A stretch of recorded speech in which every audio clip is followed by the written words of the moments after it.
Welcome back to The Explainer. Today, we are jumping right into one of the most insane arcs in the entire One Punch Man story, the all-out war between the hero and monster associations. We're going to break down the brilliant strategies, the impossible choices, and the absolute wild cards that pushed everybody to the brink. Okay, so to really get a grip on how this whole thing just spiraled completely out of control, we're going to look at it from 5 angles. We'll start with the monster's sneaky opening move, then the hero's totally chaotic reaction, what the monsters were really planning, the crazy hunt for a wild card caught right in the middle, and finally, how it was all just destined to collide in a huge explosion.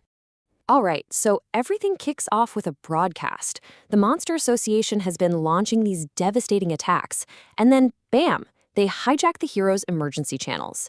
But the message they send isn't at all the declaration of war that everyone was expecting. I mean, the sheer audacity of this opening is just wow. Goryo, who's speaking for the monsters, starts painting this picture of them as this oppressed minority.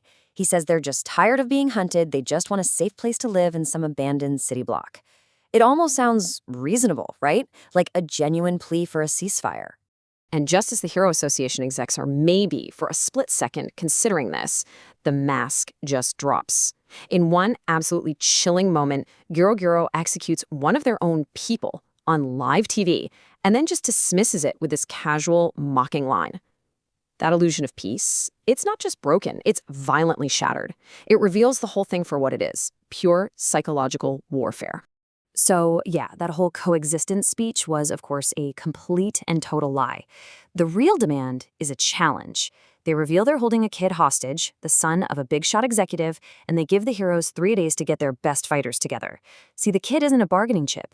He's bait. He's the one thing that guarantees the heroes have to fight, and on the monster's home turf. Okay, so let's flip over to the Hero Association, because this declaration just sends them into total chaos. This wasn't just some random attack. It was a perfectly engineered dilemma designed to break them from the inside out. And you know what? The monster's gambit, it works. Perfectly. The executives are immediately thrown into a panic. They know it's a trap, they just watched a man get executed, and now there's a child's life on the line.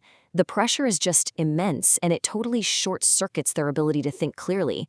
So this forces them into this impossible question. What do? Do you walk straight into a blatant trap to save one innocent life and risk sacrificing your most powerful heroes, leaving the whole world defenseless? Or do you sacrifice the kid for the greater good, a choice that would destroy public trust and betray the very idea of what a hero is supposed to be? And you see these 2 camps form almost instantly. You've got the moral side, heroes, save people, that's the job.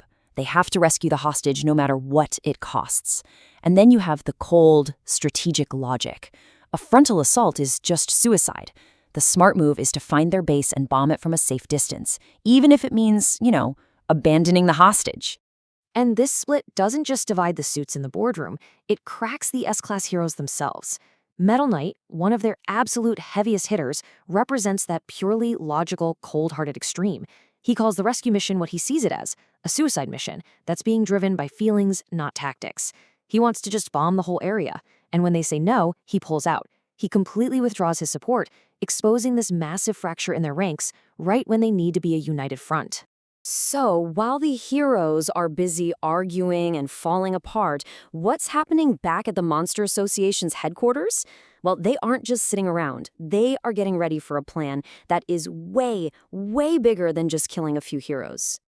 Deep inside the lair, Garou lays out the real truth to his monster lieutenants.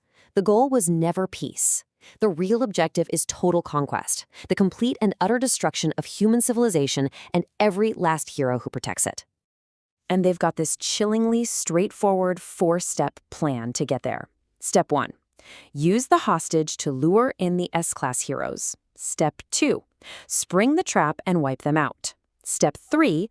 With the world's best defenders gone, exterminate the rest of humanity. And finally, Step 4, with no one left to even try to fight back, their leader, the Monster King Orochi, will rule the world. So how do they maintain such perfect unity? It's pure, brutal force. When one of the monsters expresses even the tiniest bit of doubt, he's immediately devoured on the spot.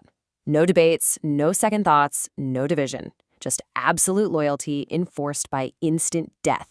It's a really stark contrast to the heroes, who are just arguing amongst themselves. Now, as these two massive armies are getting ready for war, there's a third, completely separate conflict that's about to hit its boiling point. And this one is all about one guy who hates both sides equally, the hero hunter, Garou.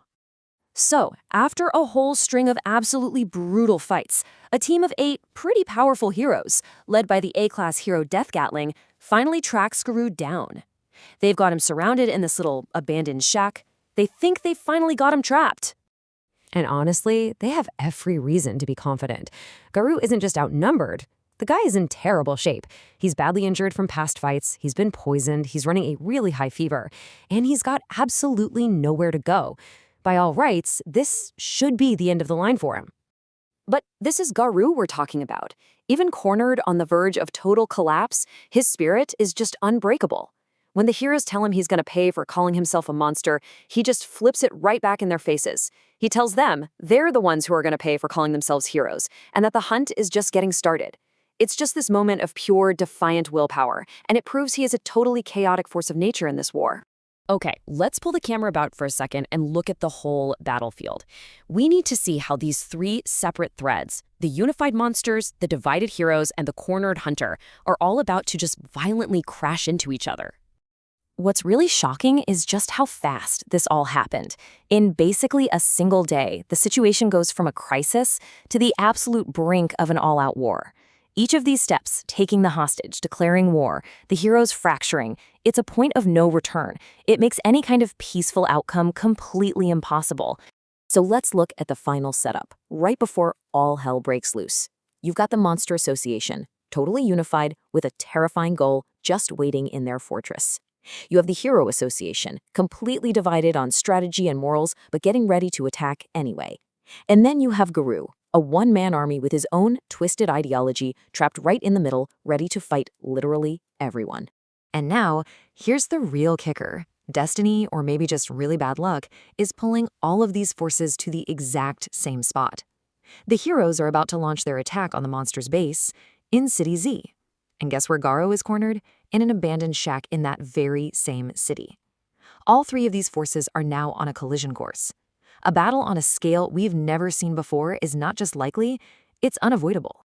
And that leaves us with the one massive question hanging over this entire conflict. You have the monsters. They're united, they're ruthless, and they're strategically brilliant. Then you have the heroes. They're fractured, they're emotional, and they are walking right into a trap. So in a war like this, does individual strength even matter if your whole foundation is cracked? Or can that unity and clear ideology overcome a sheer difference in power? The stage is set, and the answer, well, it's going to be written in blood.